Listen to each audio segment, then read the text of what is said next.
o Senhor Jesus chamou. O tema que nós vamos trabalhar é sobre liderança abusiva. Existem alguns pontos que a gente precisa ter cuidado. Primeiramente, a gente precisa ter muito cuidado com aquilo que, dentro do aconselhamento bíblico, nós chamamos de fenômeno da psicologização do ser humano. O que é isso? A psicologização, na realidade, é a tentativa de explicar determinados fenômenos comportamentais. E ao tentar explicar determinados fenômenos comportamentais, você acaba criando rótulos. E esses rótulos de significado, eles passam a ser usados pela cultura, e com o passar do tempo é muito natural que esses rótulos também assumam um outro significado, que não foi o significado inicial. Por exemplo, quando a gente fala sobre cultura tóxica, é um termo que faz com que as pessoas assumam determinados pressupostos, determinados pensamentos acerca de um assunto. E a gente precisa ter cuidado, por quê? Porque quando nós assumimos determinados termos técnicos, a gente precisa ter ciência de que os termos técnicos carregam toda uma cosmovisão, uma visão de mundo por trás dele. E a gente precisa ser cauteloso, porque nem sempre a visão de mundo proposto pelos homens, pelos seres humanos em suas ciências, condizem com a proposta bíblica. E em sua maioria não condizem. E nós sabemos por quê. Porque existe aquilo que a Bíblia chama de espírito do anticristo nesse mundo. E a gente precisa ser muito cauteloso com relação a isso. Quando a gente fala sobre liderança abusiva, a gente também precisa ter o mesmo cuidado. Por quê? Porque nós estamos lidando com alguns dilemas geracionais. Como, por exemplo, essa geração mais jovem tem sido uma geração criada sem limites. Porque alguns pensamentos psicológicos, algumas psicologias, têm feito com que as pessoas achem que se você propor determinados limites ao seu filho, você estará inserindo traumas na criança. E é exatamente o que a Bíblia diz, exatamente o oposto. Que a criança que não tem limite vai envergonhar os seus pais. Existem até linhas que dizem que a gente tem que ter uma educação que não diga não, mas que seja uma educação assim como se fosse positiva. No lugar de dizer não, proponha um caminho positivo. E aí você vai ter uma série de fatores, de pensamentos sociológicos, filosóficos, psicológicos, que vão propor uma série de alternativas e a gente precisa ter muito cuidado com elas. Quando então você chega a uma geração que não tem limites, qualquer tipo de limite imposto a uma geração passa a ser considerado nessa geração como opressivo, abusivo. E aí a gente precisa ter cuidado. Por quê? Porque os limites são necessários para uma vida em sociedade. Os limites são necessários para uma saúde física do ser humano, mental, espiritual. A lei do Senhor não é algo a aprisionar pessoas. A lei do Senhor é algo para nos proteger da maldade, para nos proteger da perversidade e para nos fazer caminhar em caminhos melhores. Então, de um lado, nós temos uma geração que agora considera tudo abusivo. E aí a gente precisa ter cuidado com isso, com esses conceitos. Do outro lado, nós temos uma geração extremamente egocêntrica, ególatra, vaidosa, e que acha que o mundo gira em torno de si. E quando essas pessoas que têm esse comportamento egocêntrico, vaidoso, assumem posições de liderança, elas tornam-se naturalmente líderes que abusam de sua autoridade. Então a gente tem um problema. E esse problema vai se intensificar cada vez mais. Porque nós estamos com pessoas cada vez mais egoístas, egocêntricas, vaidosas e sem limites. De um lado, aqueles que lideram querem impor os limites que eles acham que deve ser. De outro lado, os que são liderados não querem limites algum. E aí, vai aquela frase lá de um dos filmes brasileiros, baseados numa obra do Ariano, eu estou doido para matar, aí o caba dizia, eu estou doido para morrer, dá certinho. E aí a confusão está feita. Esse fenômeno tem produzido também um outro efeito, que uma das palestras que eu trouxe na igreja que eu fui, eu também falei sobre isso, que é o fenômeno do desigrejamento. Pessoas que não querem mais assumir nenhum tipo de compromisso com uma comunidade e se comportam sem compromisso algum. E isso é um fenômeno também que é consequência tanto de abusos de liderança, líderes abusivos, como também é uma consequência de pessoas que não querem mais se submeter com nenhum tipo de compromisso, a não ser com o seu próprio umbigo. E aí a gente tem um outro fenômeno, o fenômeno do desigrejamento. Ok? Para a gente poder começar a pensar sobre a liderança abusiva, é interessante nós entendermos que o fenômeno do abuso de liderança, de alguém que abusa de sua posição, não é algo apenas contido na igreja no sentido ministerial, mas também é algo que pode ser identificado nas famílias, nos casamentos abusivos. Podemos também identificar isso através de chefes abusivos no trabalho. Podemos identificar também pessoas que ultrapassam a sua função de liderança e passam então a praticar um tipo de abuso moral. Agora, todos os abusos que eu estou me propondo a apresentar aqui não se aproximam do abuso sexual. É uma outra linha de abuso, certo? Então, não estou me propondo a trabalhar esse conceito aqui, mas sim o conceito de uma liderança abusiva, ok? Vamos abrir nossas Bíblias lá em Juízes, capítulo 9. E vamos ver uma história que vai nos ajudar a traçar uma linha de reflexão sobre esse tema, o tema do abuso, da liderança abusiva.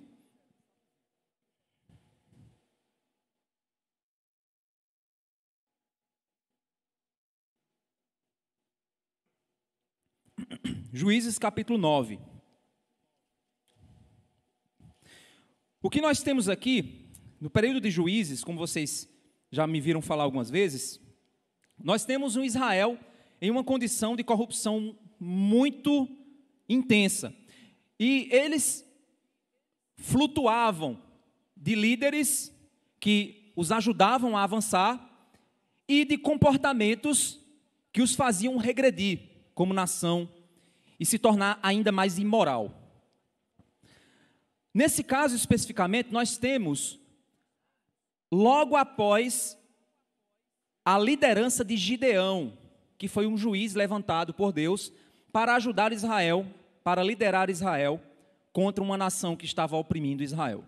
Após a morte de Gideão, os seus filhos, então, passaram a assumir uma posição de liderança sobre a nação. E é nesse contexto que nós vamos ver aqui o que vai acontecer. O capítulo 9 de Juízes, verso 1, diz assim: Abimeleque, filho de Jerubaal. Jerubaal é um outro nome dado a Gideão. Então ele era conhecido como Gideão, mas também era conhecido como Jerubaal. O Abimeleque, filho de Jerubaal, foi a Siquém, que era uma região ali de Israel. Como se fosse Israel é um país, é como se fosse um estado de Israel. Aos parentes de sua mãe, e falou com eles e com toda a geração da casa de seu avô materno, dizendo: Abimeleque, então, vai à sua terra, reúne sua família, e aí quando a gente diz reunir sua família, não é como a gente reúne no fim do ano, né? 10, 20, 30 pessoas, não, era muita gente. Então ele foi, reuniu aquele amontoado de gente, e o texto então continua dizendo: peço-lhes que perguntem a todos os cidadãos de Siquém, isso Abimeleque falando, o que é melhor para vocês, que 70 homens, todos os filhos de Jerubaal, dominem sobre vocês, ou que vocês sejam dominados apenas por um? Lembrem-se também de que eu sou osso e carne de vocês. Então aqui, Abimeleque, ele propõe o seguinte: olha, hoje a gente tem 70 líderes aí. Vocês querem ser liderados por 70 pessoas ou somente por uma? E lembrem-se que eu sou família de vocês. Nas minhas veias corre o sangue de vocês. E aí ele continua, no verso 3. Então os parentes de sua mãe falaram a todos os cidadãos de Siquém todas aquelas palavras, e o coração deles se inclinou a seguir Abimeleque, porque disseram: é nosso irmão. E deram-lhe 70 peças de prata da casa de Baal-Berite, com as quais Abimeleque contratou uns homens levianos e atrevidos que o seguiram. Ou seja, eles financiaram um plano de golpe. Está em voga essa frase, né? Essa palavra. Um plano de golpe, tá vendo? Quando eu falo em golpe, aí vem todo um contexto, né? É algo que eu falei aí da psicologização. Se eu uso um termo, vem todo um contexto que nem sempre é o contexto correto. Mas ele estava com uma proposta de tomada de poder. Falou com a sua cidade natal, o seu estado natal. Os seus familiares foram seus cabos eleitorais, espalharam para toda a cidade que seria uma boa proposta ter Abimeleque como rei, e financiaram ele com um dinheiro que ele usou para montar uma milícia. Deu para entender todos os termos que eu estou usando, né? Montar uma milícia particular. Uma guarda nacional. Não, deixa isso para lá. Vamos lá. Vou arrumar problema para a minha vida. Aí ele diz assim, lembre-se também, no verso 5. No verso 4 diz que ele juntou homens levianos e atrevidos. Ou seja, era gente revolucionária. Era gente confuseira. Era gente que pegava pau e pedra para atacar tudo. Certo? Verso 5. Foi à casa de seu pai em Ofra e matou os seus irmãos, os filhos de Jerubaal. 70 homens. O cara matou todos os irmãos dele. Sobre uma pedra. Porém, Jotão, o filho mais moço de Jerubaal, escapou. Aí um dos irmãos dele, o mais novo, escapou, porque havia se escondido. Então se reuniram todos os cidadãos de Siquém e toda Bet-Milo, foram e proclamaram Abimeleque rei, junto ao carvalho memorial que está perto de Siquém. Ele mata os seus irmãos e ele motiva os seus parentes a apoiar esse golpe. Nesse caso, a gente vê o poder sendo tomado por alguém que tem sede por poder. E isso já nos caracteriza que tipo de líder Abimeleque é. Gente que tem sede de poder é perigosíssima. Gente que quer visibilidade é perigosíssima. Gente que quer posição de liderança só para rebolar no sentido nordestino da palavra é perigosíssima.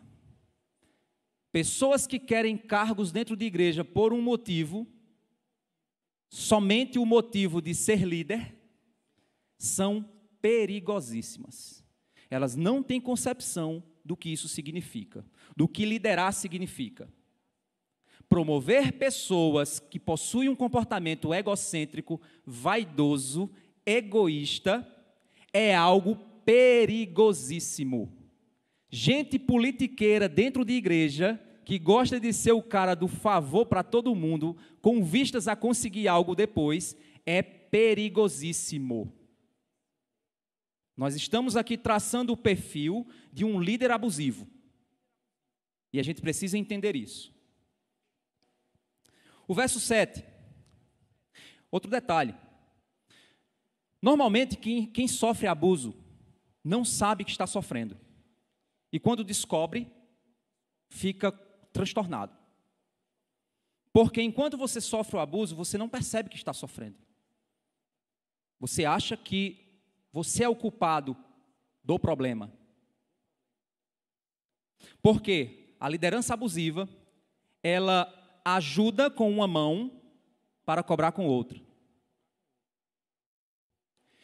Eu sei que é complicado o que eu vou dizer, mas os membros antigos da igreja, guardem nos seus corações os comportamentos que alguns de nós passamos no passado. E identifiquem exatamente essas questões. Ajudas financeiras a pessoas para comprar o silêncio, Ajuda financeira a pessoas para comprar o amor dessas pessoas. Propostas de valorização daqueles que não deveriam ser valorizados, porque são perigosos. Porque se tinha um quê de fazer uso daquela pessoa para um benefício particular.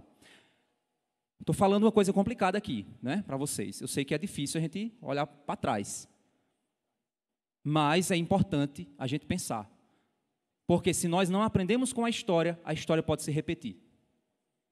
E uma das vantagens de Deus nos dar a história para estudar é que a gente possa aprender com ela.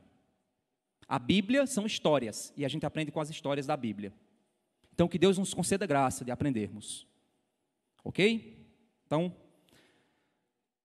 no verso 7, nós vemos o seguinte: quando soube disto, Jotão foi e se pôs no alto do monte Gerizim, e em alta voz gritou dizendo: cidadãos de Siquém. Jotão foi o que fugiu, certo?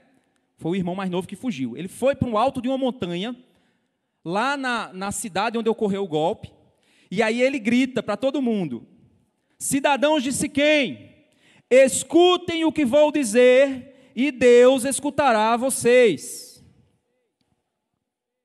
Jotão se coloca em risco. Imagina, os 70 irmãos dele foram mortos. Existia uma milícia particular do camarada lá que deu o golpe. Toda a nação estava apoiando o cara. E aí esse rapaz corajoso se põe no alto de uma montanha e grita para o povo: ei, vou dar um recado para vocês, Israel. Ele vai contar uma parábola. E o objetivo da parábola é ilustrar conceitos. E esses conceitos iriam ajudar Israel a entender para onde Israel estava caminhando e que ela precisava abrir o olho. Ele vai agora falar daquilo que eu chamo de senso de vocação. Senso de vocação ao serviço. Não senso de vocação a ser visto. Líderes abusivos adoram o ser visto e não o serviço. O verso 8, ele diz assim, do verso 8 ao 13: certa vez, as árvores foram ungir para si um rei. Aí eu já vou dando a interpretação para vocês, certo? As árvores são o povo. Certa vez o povo foi ungir um rei para si. Foram escolher um rei. Então as árvores foram ungir um rei para si. Disseram à oliveira, chamaram uma árvore, a oliveira, e disseram a ela: reine sobre nós, oliveira. Porém, a oliveira lhe respondeu: deixaria eu o meu óleo, apreciado por Deus e pelos homens, para dominar sobre as árvores? Ou seja, a oliveira, ela entendia que Deus havia dado a ela uma vocação, a vocação de produzir óleo. O chamado da oliveira era produzir óleo, óleo que agradava a Deus e agradava aos homens. E aí a oliveira disse: deixaria eu a vocação para a qual eu fui chamada, para reinar sobre outras árvores? É claro que é uma pergunta retórica. A resposta dela aqui é: não, não quero isso. Continuarei com a minha vocação, a vocação de produzir óleo e abençoar as pessoas com meu óleo. O verso 10 diz assim: então as árvores disseram à figueira: venha você e reine sobre nós. Chegaram agora para a figueira. Porém a figueira lhe respondeu: deixaria eu a minha doçura, o meu bom fruto, para dominar sobre as árvores? A vocação da figueira era produzir frutos doces para alimentar os homens. E ela diz: eu vou deixar minha vocação de abençoar as pessoas com aquilo que eu fui chamado para abençoar, com aquilo que eu fui chamado para ser, para dominar outras árvores? De modo algum. O verso 12: então as árvores disseram à videira: venha você e reine sobre nós. Porém a videira lhe respondeu: deixaria eu o meu vinho, que agrada a Deus e aos homens, para dominar sobre as árvores? A videira também disse: não, eu não vou deixar a minha vocação para assumir uma posição que eu não fui vocacionado para ela. Então, todas as árvores disseram ao espinheiro, foram para o espinheiro: venha você e reine sobre nós. E o espinheiro respondeu às árvores: se é verdade que querem me ungir rei sobre vocês, venham e se refugiem debaixo da minha sombra. Mas se não quiserem se refugiar debaixo da minha sombra, quando eu reinar sobre vocês, que do espinheiro saia fogo e consuma os cedros do Líbano. Ou seja, se não for, eu mato tudinho. Pesado isso, né? O que é que a gente vê aqui, irmãos? Nós vemos árvores com um forte senso de vocação, aquilo que foram chamadas para ser, e que elas se colocam dentro da esfera que Deus destinou elas a realizar, com os dons e talentos que Deus as deu. E elas rejeitam, repetindo a frase várias vezes, a mesma frase é repetida no texto: deixaria eu, tararã, tararã, tararã, para dominar sobre as árvores?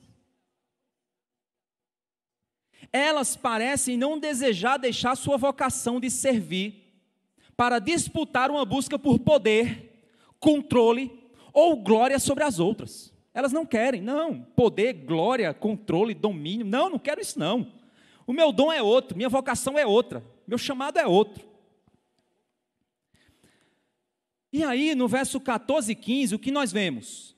Nós vemos o espinheiro respondendo de uma forma que nos mostra que o objetivo do espinheiro é o poder. O objetivo é poder. Vamos entender. É importante a gente descrever, a gente perceber alguns desses pontos descritos por Jotão sobre o tipo de liderança que esse espinheiro se propõe. A gente vai ver frase por frase e vamos entender o que significa aquilo que Jotão está querendo dizer, qual é o recado que ele está querendo dar para Israel. Primeiro, ele diz: se é verdade que querem me ungir rei sobre vocês, ou seja, se é verdade que a vontade de vocês é essa, já que vocês insistem, já que vocês estão percebendo isso, é vontade de vocês, é? Já que é vontade de vocês, se é o que vocês querem, me ungir rei sobre vocês, dá a entender que ele está dizendo o quê? Eu sou desejado por vocês, eu sou especial aos olhos de vocês, não é vocês que estão dizendo isso? Eu estava aqui, mas já que você insiste, já que vocês pensam que eu sou o ungido de Deus, essa frase é terrível. Esse negócio de não mexa no ungido de Deus, isso é frase de pastor abusador. Frase de liderança abusiva. O ungido de Deus, meu querido irmão, é o rei, lá de Israel. E Jesus. A liderança do pastor, ela foi chamada para pastorear o povo, orientar o povo, aconselhar o povo. Não é rei sobre o povo. Não é rei, não é reinado. Ninguém é ungido para ser rei de uma igreja. Mas tem pastor que se acha rei da igreja. E aí a gente precisa ter cuidado com isso. Não mexa no ungido de Deus. Cuidado com isso. É como se ele estivesse dizendo: se é o que vocês querem, eis-me aqui. Estou aqui, cara. Vocês estão reconhecendo as minhas qualidades? O primeiro ponto que eu quero que fique gravado no seu coração é que essa primeira frase, ela revela uma condição do coração de um líder abusivo, de uma liderança abusiva. Uma autoimagem exagerada, uma autoimagem de importância e capacidades que a Bíblia chamaria de presunção. E aí a gente tem que ter cuidado. Por exemplo, eu li vários livros sobre esse assunto, fiz pesquisa em vários, acho que uns 4 livros mais ou menos. Um dos livros, ele tinha uma linguagem muito psicologizada.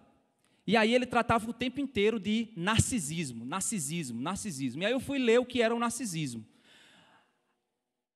Até certo ponto, o narcisismo parece com aquilo que a Bíblia descreve como presunção.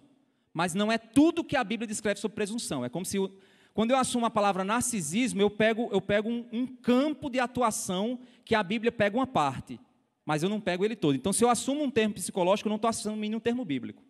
O termo bíblico é presunção, presunçoso.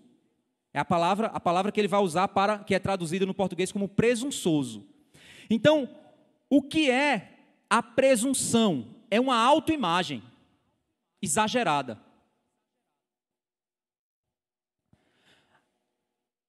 A segunda coisa que ele fala aqui, guardem no coração de vocês, esse primeiro ponto, presunção.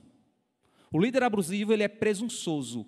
Ou pessoas presunçosas, quando assumem posições de liderança em qualquer área da vida, têm a possibilidade de serem líderes abusivos. Certo? Viu um cara que se acha, deixe ele no banco o máximo que você puder, porque se você der você vai arrumar um problema. Você vai arrumar um problema para a igreja. Ele diz o seguinte: venham e se refugiem debaixo da minha sombra. Essa outra frase que ele diz. O espinheiro daquela região não eram árvores altas, irmãos. Não era uma árvore alta. Ela não tinha grandes folhas. Não tinha grandes folhas. Então, como é que alguém podia se esconder debaixo da sombra de um espinheiro? Sem contar que o provável espinheiro a que ele se refere na região de Siquém, tinha, em média, espinhos que chegavam a 15 centímetros. É quase uma lança. Em todo o espinheiro. Como é, então, que alguém vai se encostar num espinheiro para aproveitar a sombra dela sem se ferir, sem se machucar? Então, o que a gente vê aqui são promessas de refúgio, prometendo através de dons que não possui. Ele não possui a capacidade da sombra, mas está prometendo ela. Ele não possui a capacidade de refúgio, mas está prometendo ela para eles. Ele não tem essa vocação, mas está prometendo ela para o povo.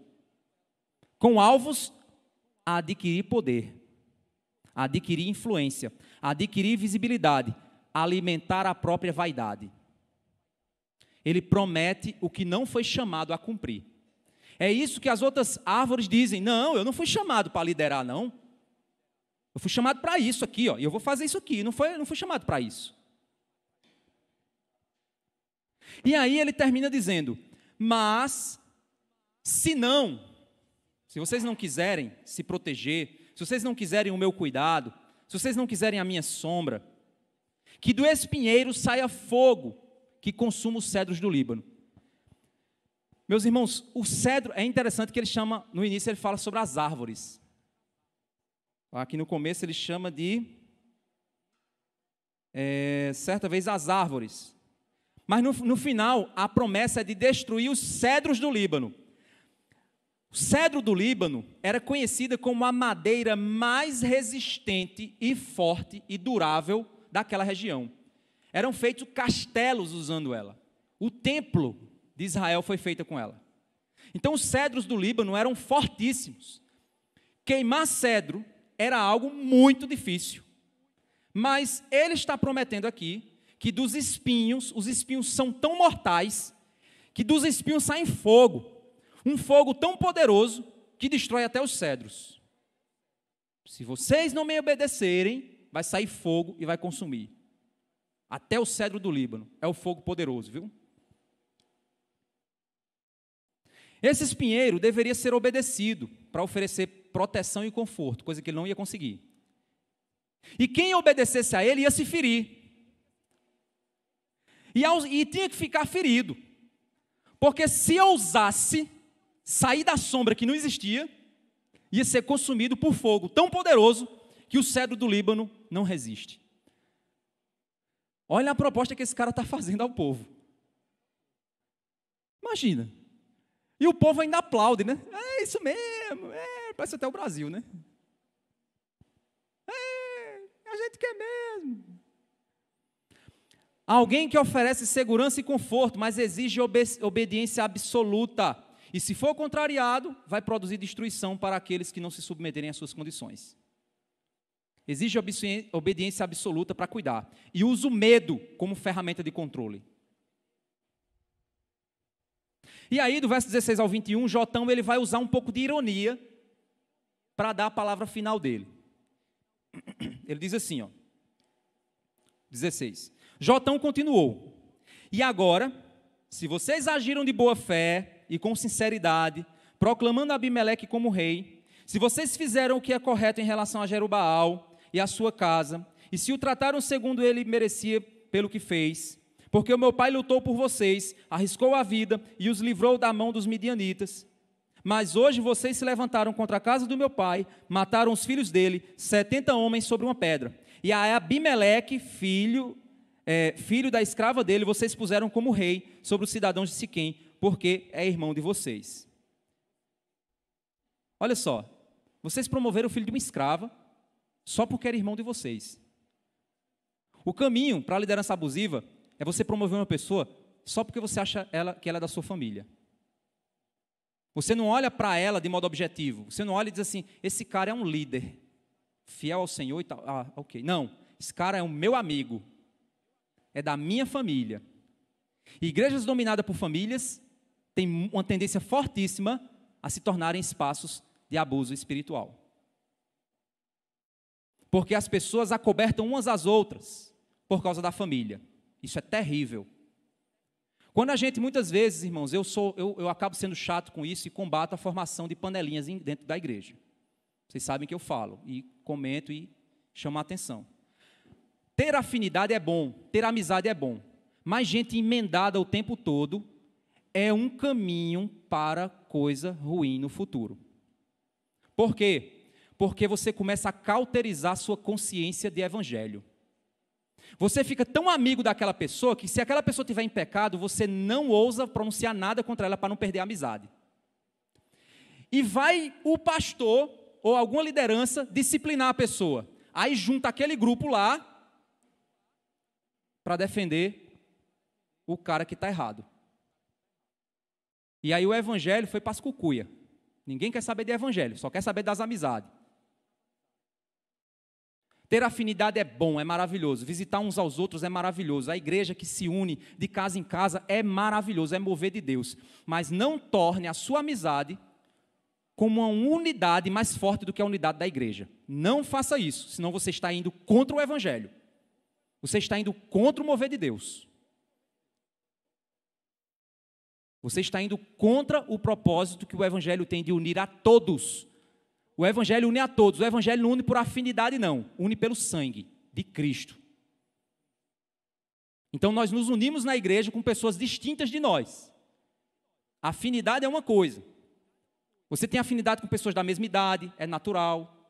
Pessoas da mesma cultura, é natural. Do mesmo status social, é natural. Mas no que diz respeito à igreja de Cristo, o que nos une é o sangue do Cordeiro. Não são as amizades. Então, eles promoveram a família, porque era sangue. Apoiaram o assassinato de 70 pessoas e promoveram o cara por causa da amizade.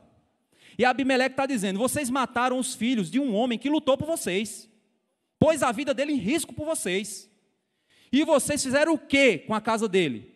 Mataram. E promoveram quem? O filho de uma escrava. Que provavelmente era um camarada, que é um camarada pilantra, né? Pelo que a gente está vendo. Foi isso que vocês fizeram. E aí ele diz assim, verso 19. Se vocês agiram de boa fé e com sinceridade para com Jerubaal e a sua casa, então alegrem-se com Abimeleque e que ele também se alegre com vocês. Ou seja, se vocês fizeram coisa direita, então que Abimeleque, que vocês sejam felizes. O recado que ele está dando no final é, se vocês fizeram a coisa certa, sejam felizes. Mas é claro, ele está sendo irônico aqui, é claro que eles não fizeram. Eu acho que ele ainda deu o recado, deu um beijinho no ombro assim e foi embora. Valeu, dei o recado, vou embora. Aqui ele então, ele diz no verso 20: mas se este não for o caso, que saia fogo de Abimeleque e consuma os cidadãos de Siquém e Bet-Milo, e que saia fogo dos cidadãos de Bet-Milo e consuma Abimeleque. Ou seja, que vocês se destruam, que vocês se acabem. Depois disso, Jotão fugiu e foi para Beer, onde ficou morando, porque estava com medo de seu irmão Abimeleque. A partir desse texto, irmãos, nós podemos encontrar 3 coisas que podem apontar um relacionamento abusivo por parte de quem lidera para com os liderados. E isso, como eu falei para vocês, pode existir em qualquer contexto, não é só o contexto de pastor, não. Dentro da igreja, você pode ter lideranças de ministério que são abusivas. Você quer identificar uma liderança abusiva no ministério, ou possivelmente abusiva? Tente sair do ministério da pessoa. O cara vai ficar fazendo você se sentir um lixo, porque você saiu do ministério dele. Parece que você está jogando pedra na cruz porque saiu do ministério da pessoa. Como se aquilo fosse o pecado mais terrível do mundo.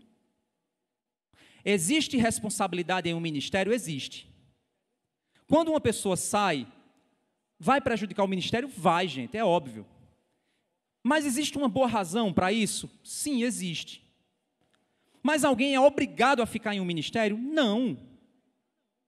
Essa pessoa vai ter um prejuízo espiritual ao sair? Sim. É claro que vai ter. Mas a liderança que faz você achar que o pecado de sair do ministério, que o ministério é sair de um ministério, de um departamento, é um pecado equivalente ao adultério, a provocar divisão na igreja, isso aí é um ponto a se pensar. Então não é somente a liderança maior da igreja, no sentido humano de falar. Os negócios também, empresas, pais e filhos, pais que excedem sua liderança sobre os filhos, cometem um abuso de autoridade sobre os filhos. Também.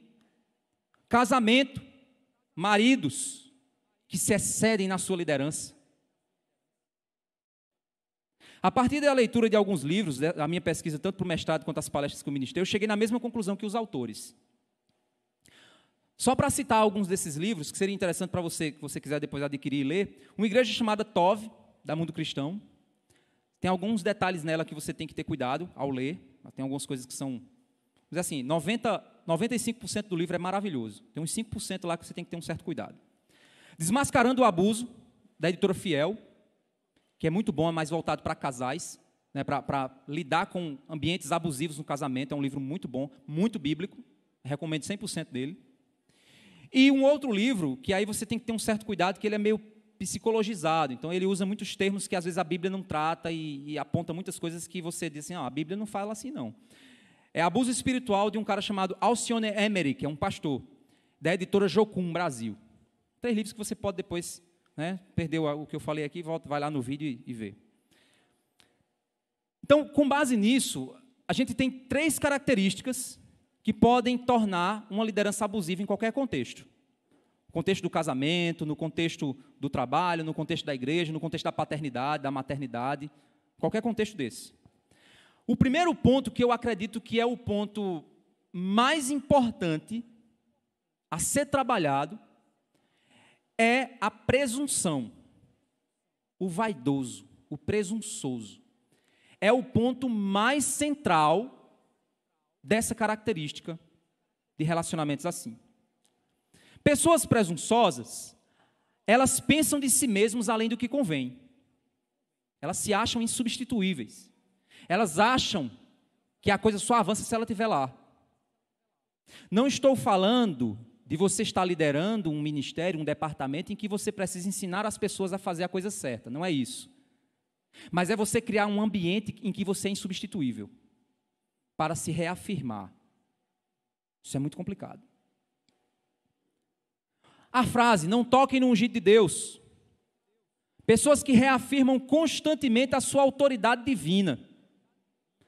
Elas não reafirmam isso com alegria de servir, com honra de servir, mas elas afirmam isso para provocar nas pessoas, para lembrar as pessoas: vocês são menores, vocês são inferiores.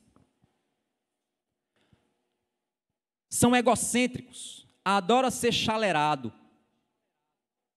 adora ser elogiado.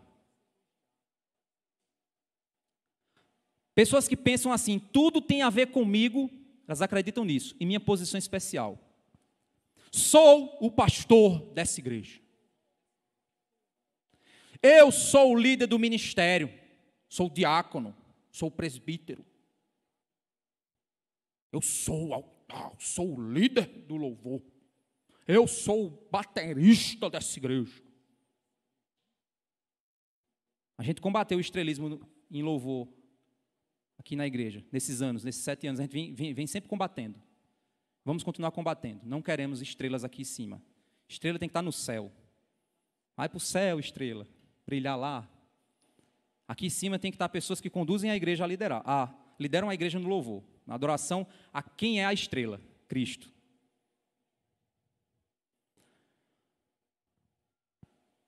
Sou o cabeça da casa. Me respeita, mulher. A Bíblia diz que eu sou o cabeça. Ele tem que dizer isso, tem que passar na cara. A mulher fazer: tá, sim senhor, sim senhor. Ou então a mulher: eu sou empoderada, eu posso tudo. Pode ela não dizer isso, mas ela sente isso, é empoderada. Preciso de homem não. Minha mãe mandou que eu não precisasse de homem, eu não preciso não. Aí essa mulher assim em casa, pobre do marido, é amordaçado. Fica lá com medo. Falar alguma coisa já era. Vai dormir na sala. Tem isso, viu, gente? Abuso não é só do homem para com a mulher, não, viu? A maioria dos casos se dá do masculino para o feminino por causa da força física, da própria cultura, né? Que muitas vezes o homem tem mais condições de emprego e trabalho, não por desigualdade, não, mas é porque as empresas às vezes evitam contratar mulheres por uma série de causas, que as pessoas acham que não existem, mas existem. Eu fui gerente e eu sei que existe sim. As empresas só não dizem. Quando vai contratar, tem um homem ou uma mulher jovem, aí diz assim: ela já é mãe? Não, vai ser mãe ainda. Eita, não, então abafa. Porque quando for, a gente vai ter que deixar 6 meses fora. É a realidade. A empresa vai ficar 6 meses sem um funcionário? Isso é a estrutura patriarcal? Não, é a biologia. E a economia. Só isso. É duro ouvir isso? Para essa geração é. Mas é a verdade. É a realidade. Essas crenças podem até não ser pronunciadas, mas existe no coração das pessoas que têm tendências abusivas, que se acha. Outra crença: só a minha voz precisa ser ouvida. Eu sempre tenho razão.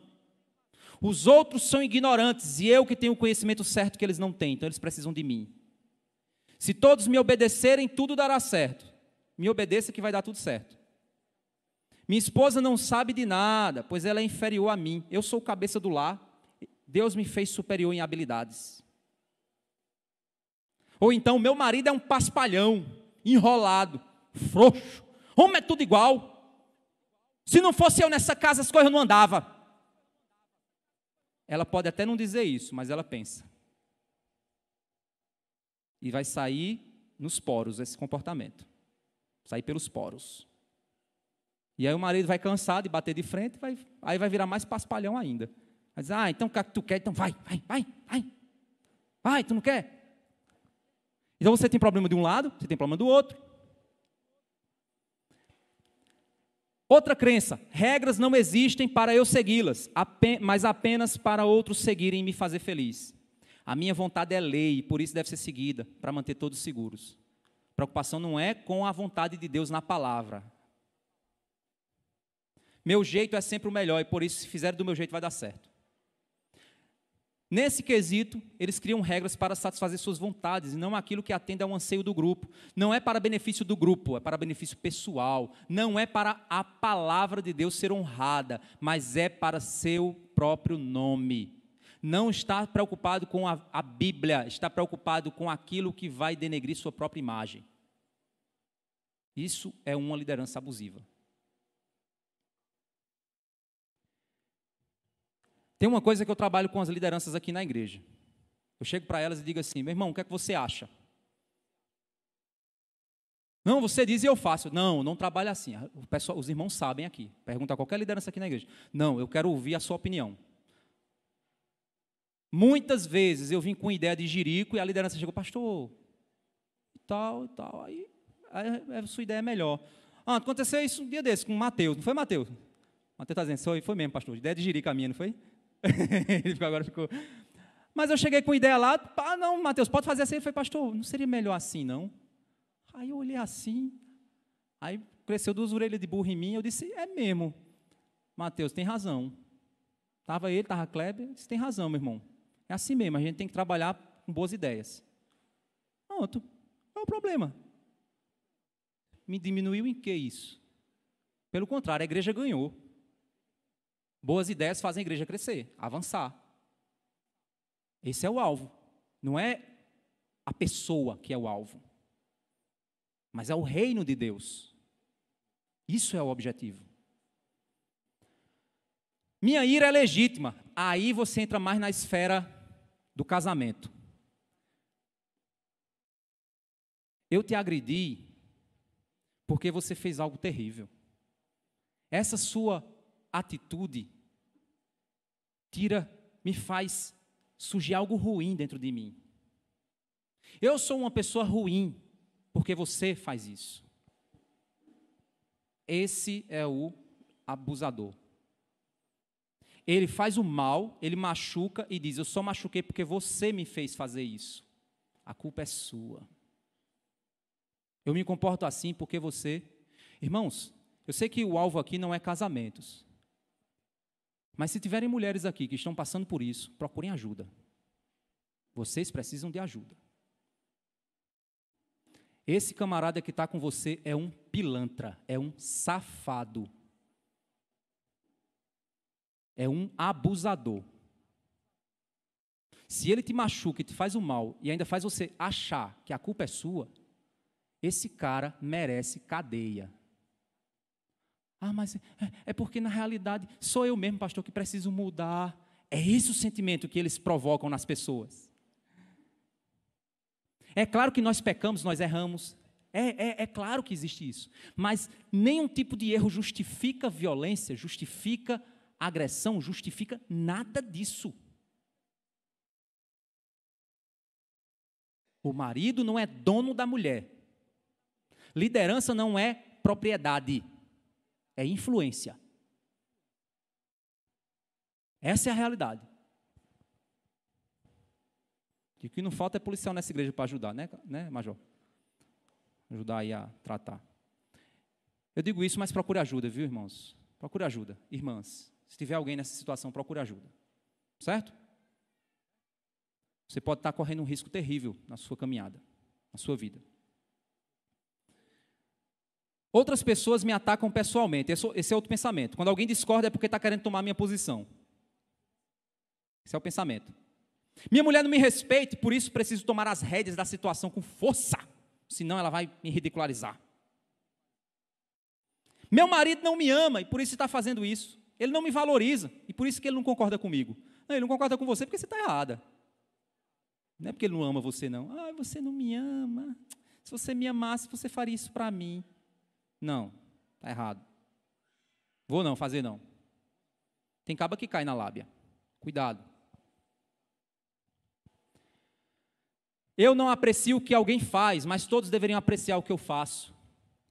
Eu me doei a essas pessoas e elas não podem ir contra mim nesse caso. Só que a pessoa está errada. Fiz tanta coisa por essa igreja e o povo agora não me valoriza.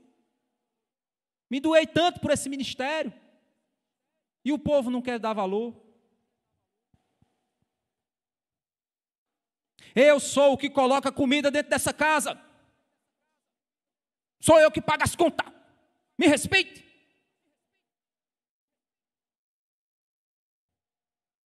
Eu sempre sou uma mulher tão boa. Por que eu não sou valorizada? Eles deveriam me valorizar. É assim. O maior problema, irmãos, é que cargos de influência naturais, como, por exemplo, pastores e líderes na igreja, é que muitas vezes pessoas presunçosas, elas têm vontade de estar ali. Homem presunçoso adora quando o pastor fala sobre liderança masculina. Quando fala sobre submissão feminina. É isso mesmo. Eu já vi namorado cobrando da namorada submissão. Aí eu disse: ei, meu velho, te liga. Oxi, ela é submissa aos pais dela, não é a tu não. Não, mas é porque nós não estamos preparando para o casamento. Eu digo: Aí, vai, se liga aí nesse rapazinho aí que vai dar trabalho a você, viu? Abre o olho. Porque se o cara no namoro já está exigindo obediência, olha só. Obediência, não era nem... Era obediência. Venha com essa onda, eu digo assim: pô, me obedeça, meu filho. Da porta da rua, você ventia, me obedeça agora. Vai embora. A não ser que queira: ai, meu pai, eu amo tanto ele. Paulo, ele fala isso com relação a não permitir a liderança para novos convertidos. 1 Timóteo capítulo 3, verso 6, diz assim: que o bispo não seja recém-convertido, para não acontecer que fique cheio de orgulho e incorra na condenação do diabo. Paulo reconhece que a posição de liderança é uma posição perigosa para a gente vaidosa. Eu, particularmente, como pastor, avaliando jovens, avaliando pessoas para posições de liderança, que é minha responsabilidade isso, a primeira coisa que eu olho é se o cara é vaidoso. Ser vaidoso, a maioria das pessoas são. São. Não sei onde é que eu conjuguei essa palavra. A maioria das pessoas são vaidosas. O problema é quando essa vaidade domina o coração dela. Ter consciência da vaidade é importante para você lutar contra ela. Eu sou uma pessoa vaidosa, viu, gente? Apesar dos cabelos já fui muito vaidoso com a aparência, hoje não sou mais. Bucho crescendo, aí você vai perdendo a vaidade. Mas eu tenho consciência do meu pecado. E aí eu luto contra ela. Quando alguém chega me elogiando, obrigado, irmão, louvado seja o Senhor. Aí depois eu vou para o meu interior: Senhor Jesus, tira do meu coração esse elogio, tira do meu coração esse elogio. Foi o Senhor, foi o Senhor, foi o Senhor. É assim. Estou abrindo para vocês aqui uma luta do meu coração. Eu imagino que muitos aqui podem ter essa luta. O perigo é quando o cara não tem consciência disso. Vira um trator. Sai... Aí é o problema. Pastor, minha esposa é tão calada. Minha esposa é muito calada, né? Hoje ela fala muito, mas ela foi muito calada. No início do casamento, obviamente, hoje meu sogro é uma pessoa maravilhosa, viu, irmãos? É uma pessoa maravilhosa. Eu gosto demais do meu sogro e da minha sogra também. Mas quando a gente casou, existia um ambiente ruim na família. E minha esposa chegou para mim uma vez e disse assim: eu posso comer uma banana? Eu disse: minha filha, isso é nosso. Você não tem que me pedir, não. Isso é nosso. A gente novinho lá nos 19 anos, né, de idade. Eu disse: não, isso é nosso. Você não precisa me pedir isso, não. Pelo amor de Deus, eu não sou seu chefe, não. E aí a gente foi trabalhando, tal. E ela foi... Aí eu digo: por favor, fica mais em silêncio. Aí assim... a gente vai encontrando um equilíbrio, né? Vai encontrando um equilíbrio. A gente pode ver nessa afirmação de Paulo, então, que liderança é uma coisa complexa. Precisa se ter cuidado com isso. Dar cargo de liderança para pessoas vaidosas é jogar o cara na mão de Satanás. O texto está dizendo isso. É dar a ele uma posição em que o laço vai vir, ele vai cair. Então, para preservar, às vezes é melhor você chegar para o jovem: faz o seguinte, espera um pouquinho. Ah, mas ele não me valoriza, não vê minhas qualidades, eu sou uma pessoa de tantas qualidades. Calma. Vamos se conhecer, vamos caminhar? Calma. Estou zelando pela sua vida. Para servir na igreja, irmãos, a gente precisa ter um coração diferente. Romanos 12, do 1 ao 4, diz assim. Romanos 12, do 1 ao 4. Portanto, irmãos, pelas misericórdias de Deus, peço que ofereçam o seu corpo como sacrifício vivo, santo e agradável a Deus. Este é o culto racional de vocês. e não vivam conforme os padrões desse mundo, mas deixem que Deus os transforme pela renovação da mente, para que experimentem a boa, agradável e perfeita vontade de Deus. Porque pela graça que me foi dada, diga a cada um de vocês, não pense de si mesmo além do que convém, pelo contrário, pense com moderação, segundo a medida da fé que Deus repartiu a cada um. Porque assim como num só corpo temos muitos membros, mas nem todos os membros têm a mesma função. Aí lá no verso 9 e 10, um pouquinho mais adiante, ele diz, o amor seja sem hipocrisia, odeiem o mal, apeguem-se ao bem, amem uns aos outros com amor fraternal, quanto à honra, deem sempre preferência aos outros. Aí um pouquinho mais no verso 14 ele diz, abençoe aqueles que perseguem vocês, abençoe e não amaldiçoe, alegrem-se com os que se alegram, chorem com os que choram, tenham o mesmo modo de pensar de uns para com os outros, em vez de serem orgulhosos, sejam solidários com os humildes. Não sejam sábios aos seus próprios olhos, não paguem a ninguém mal por mal, procurem fazer o bem diante de todos, se possível, no que depender de vocês, vivam em paz com todas as pessoas. Para a gente caminhar aqui, para não estender muito o horário, essa foi a primeira característica, né? A presunção. As outras duas são mais rápidas. A segunda característica que a gente viu é que ele promete o que não cumpre. Ele prometeu sombra, mas ele não pode dar sombra. Ele prometeu cuidado, mas como é que o espinheiro cuida? Furando. E nessa condição, o problema básico da visão de uma liderança é quando essa liderança, ela assume uma posição que não foi Deus que deu a ela. 1 Pedro, capítulo 5, do verso 1 ao 4, diz assim, aos presbíteros, Pedro diz, que há entre vocês, eu, presbítero como eles, testemunha dos sofrimentos de Cristo e ainda coparticipante da glória que há de ser revelada, peço, Pedro pede, que pastoreiem o rebanho de Deus que há entre vocês. A figura pastoral existe, irmãos. É uma liderança. Não por obrigação, não pastoreie por obrigação, mas espontaneamente, como Deus quer. Não por ganância, não é porque queira ficar rico, não, mas de boa vontade. Não como dominadores dos que lhe foram confiados, mas exemplo do rebanho. O pastor não é dono das pessoas. Ele é um conselheiro. E a vida dele tem que ser um exemplo. Sabe por quê? Aí ele continua dizendo, e quando o Supremo Pastor se manifestar, vocês receberão a coroa da glória, que nunca perde o seu brilho. Ele está dizendo, olha, pastoreiem, porque Jesus vai premiar vocês pelo seu bom pastoreio. Então, cuide do povo de Deus. Quando ele diz que não sejam dominadores, meus irmãos, a figura do líder, ele não domina. Aqui, eu não estou aqui para determinar quem pode namorar, quem não pode namorar. Não, são seus pais que fazem isso. Eu estou para aconselhar você. E, obviamente, dentro daquilo que compete às estruturas da igreja, eu estou para tomar as devidas ações e orientar a igreja às devidas ações que são bíblicas. Certa vez, eu conversando com uma determinada pessoa, a pessoa disse assim, pastor, mas por favor não discipline o meu filho. Aí eu disse, não, meu irmão, eu não disciplino ninguém não. A igreja é quem disciplina, não sou eu não tenho essa autoridade não. A gente tenta recuperar, tenta tratar, tenta fazer a coisa da melhor forma para recuperar a pessoa, porque a gente sabe que aquele caminho que a pessoa está indo vai dar errado, porque a Bíblia diz que vai dar. Então a gente faz de tudo, demora meses. Tem processos de disciplina que duram 10 meses, duram 1 ano, gente, de luta. Eu e os diáconos lutando pela alma da pessoa por quase 1 ano.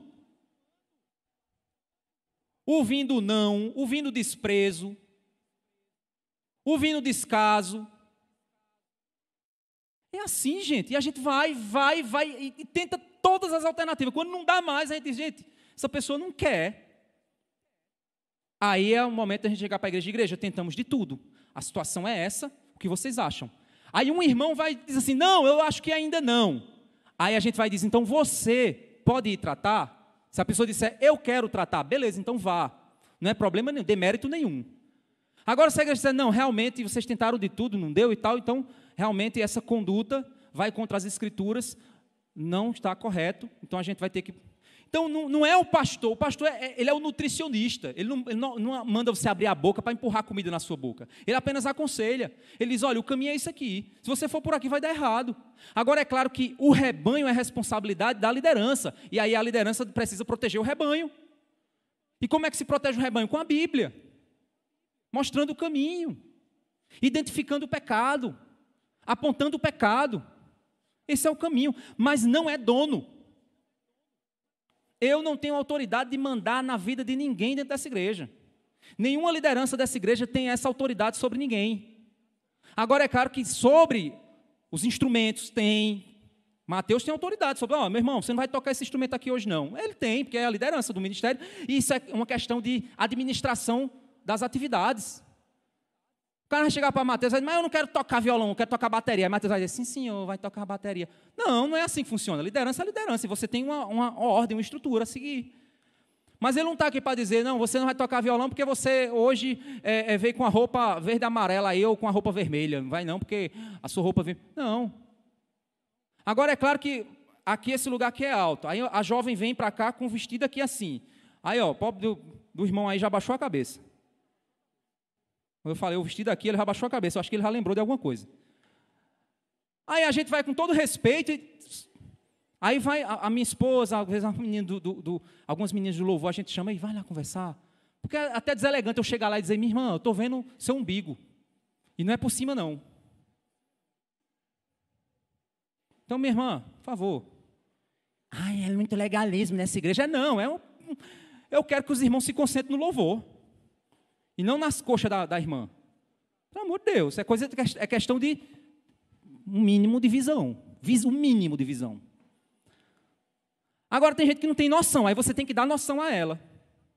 E aí tem que conversar, tem que orientar. Porque a gente é uma igreja, uma comunidade, o povo não pode fazer o que quer aqui dentro, senão vira bagunça. Aí porque a liderança quer organizar, é abusivo, esse líder é abusivo. Não, meu irmão, é para não virar bagunça. Eu já ia falar com a questão da irmã Joana aqui, mas não vou falar mais não, viu, irmã? A expressão, a casa da mãe Joana, a casa da irmã é muito organizada. Louvado seja Deus por isso. Aí ia sair, porque a expressão ia sair, mas a casa da irmã é muito organizada. Mas não é assim não, irmãos. A igreja não está para ninguém fazer o que... Não, tem que ter ordem e decência, não é isso que a Bíblia manda? Ordem e decência. Outro ponto, e aí a gente fecha com isso, é quando exige obediência e usa o medo como meio de controle. Lá na igreja que eu dei a palestra, aí um pastor chegou para mim e disse, rapaz, eu recebi uma família que o pastor disse o seguinte, o pastor da igreja deles, que ele saiu, disse, olha, meu irmão, é o seguinte, se sua família sair daqui, eu vou tirar a cobertura espiritual que eu tenho sobre vocês. Todas as noites eu oro por vocês e eu decreto a cobertura espiritual sobre a vida de vocês, para que os anjos acampem e lhes protejam. E se vocês saírem dessa igreja, eu vou mandar os anjos saírem. Olha só, é uma autoridade mesmo, viu? Caba é rochedo, viu? Pelo amor de Deus. Isso está errado. E aí a pessoa fica com medo. Eu vou ficar, porque se eu sair, os anjos vão sair do meu redor, que diz que eles acampam, né? E o pastor diz que vai tirar. Ele não tira nem a mulher dele, pelo amor de Deus, não tira nada. Então esse tipo de coisa, esse tipo de prática, está presente em locais abusivos.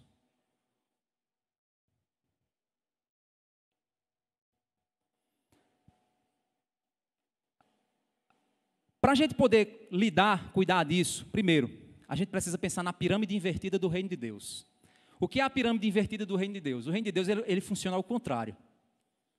O pequeno é o maior, o líder é o servo, o primeiro é o último. Já perceberam que o reino de Deus é o reino do contrário nessas coisas? Jesus diz assim, Marcos 10, 42, 45. Mas Jesus, chamando a todos junto a si, disse, vocês sabem que os que são considerados governadores dos povos os dominam e que os seus maiorais exercem autoridade sobre eles. Mas entre vocês não é assim. Pelo contrário, quem quiser tornar-se grande entre vocês, que se coloque a serviço dos outros. E quem quiser ser o primeiro entre vocês, que seja servo de todos, pois o próprio Filho do Homem não veio para ser servido, mas para servir e dar sua vida em resgate por muitos. Meus irmãos, eu estou aqui para servir todos vocês. Tem irmão que chega para mim e faz, não pastor, eu estava com esse problema, mas eu não lhe procurei, porque eu só tenho tanta coisa para fazer. Eu digo, meu irmão, você é minha missão. E se você não me chama, eu vou fazer o quê? Vou ficar jogando dama dentro de casa? Não, você é o meu ministério. Então, se você está com um problema, precisa ser aconselhado, pode me procurar, não tem problema nenhum. Eu estava de férias, um irmão ligou, pastor, eu preciso que você venha aqui. Esses 10 dias agora, eu fui lá, preciso falar com você, pastor. Aí eu fui. Não é problema nenhum, eu não estou aqui para servir. O irmão não estava precisando. Agora, se você está aqui, nada contra você, viu, Pedrinho? Mas você está aqui tocando carrão. Terminou de tocar o carrão, você vai para casa. Eu continuo trabalhando. Os irmãos às vezes me procuram no final do culto, eu saio às vezes aqui de 9, 10, 10 e meia. Não tem problema nenhum. Isso é liderança. Agora tem gente que quer liderança para quê? Para ficar rebolando, mostrando que, pelo amor de Deus. Às vezes eu converso com os diáconos e digo, por que tem gente que lamba uma rapadura para ser diácono? Meu amigo, se você quiser ser diácono, prepare, viu? Porque você vai, que a gente bota aqui para trabalhar. Todo mundo aqui trabalha. A gente bota para trabalhar. Então, irmãos, o reino de Deus, a liderança serve. E quem gosta de ser servido, não é líder. É nesse sentido que lá em Filipenses 2, verso 3 a 8, Jesus é o nosso modelo. Nada façais por contenda ou vanglória, mas por humildade. Cada um considere os outros superiores a si mesmo. Não atente cada um para o que é seu, mas cada qual para o que é do outro. De sorte que haja entre vós o mesmo sentimento que houve também em Cristo Jesus, que sendo em forma de Deus, não teve por usurpação ser igual a Deus, mas esvaziou-se a si mesmo, tomando a forma de servo, fazendo-se semelhante aos homens, e achado na forma de homem, humilhou-se a si mesmo, sendo obediente até a morte e morte de cruz. O que é uma liderança abusiva? É uma liderança que não serve, é uma liderança que não se doa, é uma liderança que quer dominar os outros pela força. Normalmente são pessoas presunçosas. Um homem dentro de uma casa que fica passando na cara da mulher que é o cabeça e por isso é obedecido porque é o cabeça, esse cara não lidera nada. Porque um homem que lidera a sua casa, ele é um exemplo tão poderoso dentro de sua casa que os seus filhos olham e dizem, eu quero obedecer o meu pai, porque ele é um líder forte, ele é um homem de Deus, ele não precisa ficar passando na minha cara que ele é líder, não, ele é um homem de Deus. A mulher diz, o meu marido é um homem de Deus. Isso é o que a gente precisa como igreja, e que todos nós guardemos no nosso coração, irmãos, essas questões, que a gente não venha ao fazer uso das lideranças que Deus nos põe no trabalho, em casa, na igreja, de modo a achar que as pessoas são nosso objeto de uso. Pelo contrário, se você quer liderar, prepare-se para servir, prepare-se para amar quem muitas vezes não vai te valorizar.